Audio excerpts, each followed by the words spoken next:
So Spurs actually went and did it. They won their third Europa League trophy in the most Spursy way possible. But what a great sight it was to see Sonny with the trophy at the end. It actually happened. Sonny and Kane finally got a club trophy for the first time, and they're not even in the same team. I never thought that would happen. But what a great year for surprises in football, you know, except for Liverpool walking the title this year. So it's been a long 17-year wait since Spurs have won the last trophy, and that was the Carling Cup in 2008 against my team, Chelsea. That one stung when I was a kid, but it definitely didn't sting as much as Spurs fans waiting for a trophy this many years, so I'll give them the Carling Cup if that's what they wanted. But the most important thing is they've won the Europa League now, which means a bit of extra money, and they're in the Champions League next year, which means that they could attract better players in the transfer window. By the way, I'm not a Tottenham fan, but today I am, because it's gave another reason for us to laugh at Arsenal.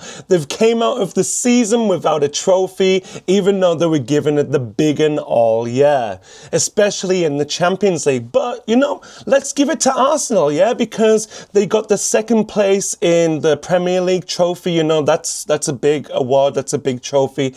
And they also got the I defeated Real Madrid trophy, so good. Next point is Brennan Johnson's dumb goal. I was watching this with my girlfriend, and even she thought the goal was kind of silly, let's say, because it just kind of like bounced off the Man United defender's hand, kind of landed perfectly on Brennan Johnson's foot and kind of scooped into the side of the net, past Onana.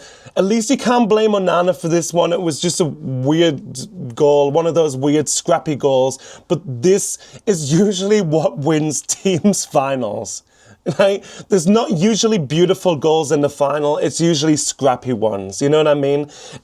Or usually mistakes that can happen too. For instance, like Karius against Real Madrid. Now, the man of the match was actually Christian Romero, which is great for him. I'm glad that he's kind of had a bit of a redemption there. It did cost him quite a bit of money, but now he's won them a final, so it's kind of worth it, no? But also, talking about his defensive partner, Mickey van der Ven also. He executed one of the best goal line clearances and what actually won them the trophy, to deny Rasmus Højlund again. He's not having a great time, is he? I feel like he's getting closer and closer, Højlund, but still not quite there. Højlund's got something to him. Might be another Man United curse. I'm just saying. I don't think he's like a Martial. I don't think he's like losing it. I don't think like he used to be talented and he's lost it. Or like a Lingard. I think he's got something. And maybe Man United isn't the right place to develop that right now. Because Man United want quick results and they want to be back at the top as quick as possible. But they need a big clear out, don't they? They need players who are going to play for the badge again, unfortunately, at Man United. Next point is when the ball hit Vicario square in the head and it just bounced into the box. Could have been another scrappy goal there. It was almost a Karius situation, like I mentioned before. But unlike Karius, Vicario turned it around. That is an amazing thing to do, especially in a final, just to like get those nerves out of your system and just be able to turn it around and pull off like a great performance. Because you've got to be honest, if you're already in your head and being like, oh my God, I'm in the final, we could win a trophy, this means so much to everyone, even myself, my family, the fans, and then you make a big mistake like that and it like hits you in the head and you nearly concede a goal. The only reason why they didn't concede the goal is because of the goal line clearance, and you need to concede a goal from a big mistake like that. I would feel like the nerves would double down on you and you just wouldn't be able to get over that. But you've got to give it to Vicario. He fought through it. In some instances, he won Tottenham this trophy too. So just Man United were not bad in front of goal at all. They could have easily won it if it was on a different night, but Vicario pulled off a lot of great saves, and obviously the Vicky van der Ven defensive clearance, and Romero did the rest. I feel like it's a bit rude to talk about Big Ange and his future because he's just won Tottenham the first trophy in 17 years. But let's be honest, Tottenham's league position is atrocious. atrocious. I wouldn't be happier with that as a Tottenham fan. But Big Angie Boy was right. He said he was going to deliver a trophy in his second season at Tottenham, and he did. So let's talk about my video from the other day. Yes, I am a football genius. I predicted that Tottenham were going to beat Man United and Sonny was going to lift the trophy. I'm just the biggest football brain on YouTube. I totally get it. Yeah, I'm amazing.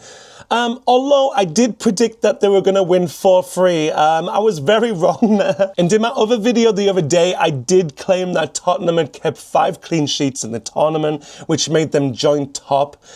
But I should have predicted that they were going to get their 6th clean sheet and come first place in clean sheets in the tournament, because they did.